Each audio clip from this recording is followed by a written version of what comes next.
Patient जिल्हा रुग्णालयामध्ये shift करून आम्ही बेस लोकेशनला परत जात आहोत। एका 60 वर्षाच्या काकूंना शेतामध्ये काम करत असताना एका कुत्र्याने उजव्या हाताला 6 ठिकाणी चावा घेतला।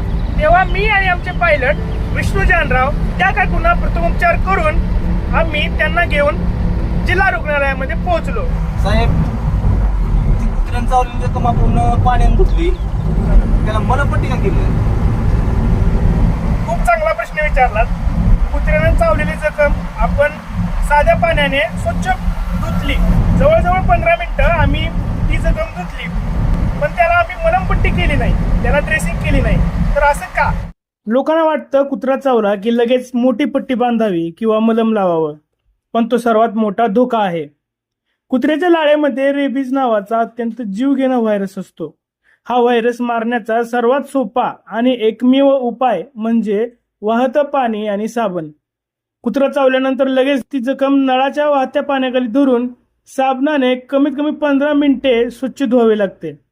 साबणामुळे कुत्र्याची लाळ आणि रेबीजचा व्हायरस बऱ्याच प्रमाणात वाहून जातो आणि नष्ट होतो। जर आपण तिथे पट्टी बांधली किंवा मलम लावलं तर तो व्हायरस जखमेच्या आत कोंडला जातो आणि शरीरात वेगाने पसरतो। म्हणूनच पहिली 15 मिनिटे फक्त वाहते पाणी आणि साबण। आम्ही काकूंना जिल्हा रुग्णालयात दाखल केलं, तिथे त्यांना पुढील उपचार आणि अँटी रेबीज इंजेक्शन दिले जातील। लक्षात ठेवा, कुत्रा छोटा असो वा मोठा, चावा घेतल्यास आधी 15 मिनिटे जखम पाण्याने स्वच्छ धुवा, त्यावर पट्टी बांधू नका आणि डायल 108 ला कॉल करा। हा व्हिडिओ जास्तीत जास्त लोकांना शेअर करा आणि आम्हाला सबस्क्राईब आणि फॉलो करायला विसरू नका। ॲम्ब्युलन्स डायरी, माझी ॲम्ब्युलन्स डायरी।